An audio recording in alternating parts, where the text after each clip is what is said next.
retour sur Objectif Gare pour cet avant-match de Nîmes-Guingamp. On vient d'avoir un petit mot avec TJ Savanier, puis on va avoir un mot évidemment avec le coach Bernard Blacard. Déjà bonsoir Bernard. Bonsoir. Bon, j'imagine voilà un début de saison évidemment pas incroyable, mais bon voilà un très bon début de saison. Vous l'avez dit vous-même, c'est pas une fin en soi. Il faut confirmer ce soir à domicile. Ouais, c'est le plus difficile, je pense, de tous les matchs qu'on a eu depuis le début de saison.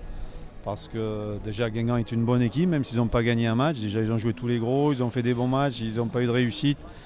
On sait que ça va être très très difficile ce soir pour nous, surtout que l'attente est importante. Une équipe au fond du trou, vous êtes un peu placé pour le savoir. Hein. C'est là où elle est la plus redoutable. Toutes les séries ont une fin, donc j'espère que leur série ne s'arrêtera pas aujourd'hui, qu'elle attendra encore un petit peu. Mais c'est vraiment une équipe qui ne mérite pas d'être dernière du championnat. Il y a vraiment un gros potentiel dans cette équipe. S'ils ont fini 11e l'année dernière, je pense qu'ils ont de quoi finir au milieu de tableau cette année. Bon, il y a l'enchaînement des matchs. Voilà, là vous jouez tous les 3 jours. On avait calculé, ça faisait à peu près 5 matchs en une vingtaine de jours, voire même 6. Est-ce que vous avez décidé de faire tourner ce soir? Est-ce que vous pouvez nous en dire un peu plus sur la composition? Non, parce qu'il y a 5 jours entre Monaco et aujourd'hui, donc c'est pas important. On préserve un petit peu à la couche et on n'a pris aucun risque avec Briançon. Voilà, c'est tout. Sinon non, c'est l'équipe. Voilà, Sada aussi, Sada Thioub qui est au repos. Là, c'est peut-être plus pour faire tourner parce que j'ai beaucoup de joueurs offensifs capables de jouer. Donc du coup, ça sera donc une défense inédite si on résume. Donc avec, complètement inédite, ouais. Donc voilà, avec Paquet qui va jouer à droite. Oui. On imagine voilà Miguel à gauche et c'est ça. C'est ça. D'accord. Voilà. Et les 4 de devant, si on peut. Les 4, c'est les mêmes avec Bouenga à la place de Thioub, Bozok, Baptiste Guillaume et Renaud Ripard, ça ne change pas. Voilà, c'est bien aussi d'avoir de la continuité pour justement en attaque, pour continuer les repères. Voilà, Oumout et Baptiste continuent à avoir de la complémentarité. C'est vrai, on aimerait avoir un peu de continuité en défense aussi parce que c'est à mon avis la base d'une équipe, c'est la défense centrale et j'englobe le gardien de but là-dedans. C'est vraiment le socle de l'équipe, la défense centrale et pour l'instant c'est vrai que ça change un petit peu. Ouais.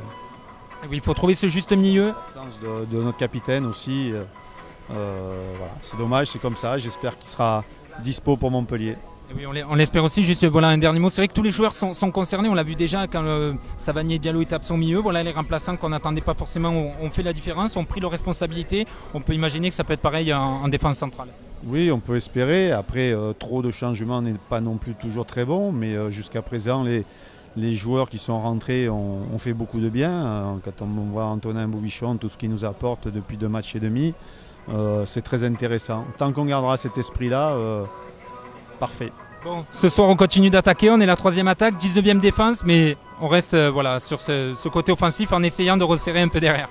Bien sûr, et de toute façon il suffit de voir la composition d'équipe. Il y a 4 joueurs, 4 attaquants au début du match, il y en a 4 autres sur le banc, donc on ne va pas renier nos principes. On va essayer aussi quand même de défendre un peu mieux avec les mêmes idées offensives. Bon, merci coach, voilà, bon match, bonne soirée, merci d'avoir pris ces quelques minutes pour nous répondre. Donc voilà, les supporters qui encouragent évidemment le coach. Donc voilà la composition, hein, donc avec quand même quelques changements, la titularisation de Denis Bouanga. Évidemment le forfait d'Anthony Briançon blessé qui a été, on n'a pas voulu prendre de risque suite à une torsion du genou à Monaco sur une pelouse qui était très difficile vendredi dernier lors du match nul 1-1 des Nîmois qui sont allés donc décrocher à Monaco et donc avec une défense centrale inédite avec Hervé Liboy et Loïc Landon. Voilà, le décor est planté ici au stade des Costières. Les joueurs devraient rentrer à l'échauffement. Hein. C'est vrai que je me suis un petit peu emporté tout à l'heure. On s'impatiente que le coup d'envoi soit donné. Ben voilà, il reste bien 45 minutes avant le coup d'envoi. Et les gardiens donc vont rentrer pour l'échauffement d'ici quelques minutes. Ici, voilà, tout le monde se prépare au stade des Costières. Restez bien avec nous. On se retrouve dans quelques instants pour cet avant-match.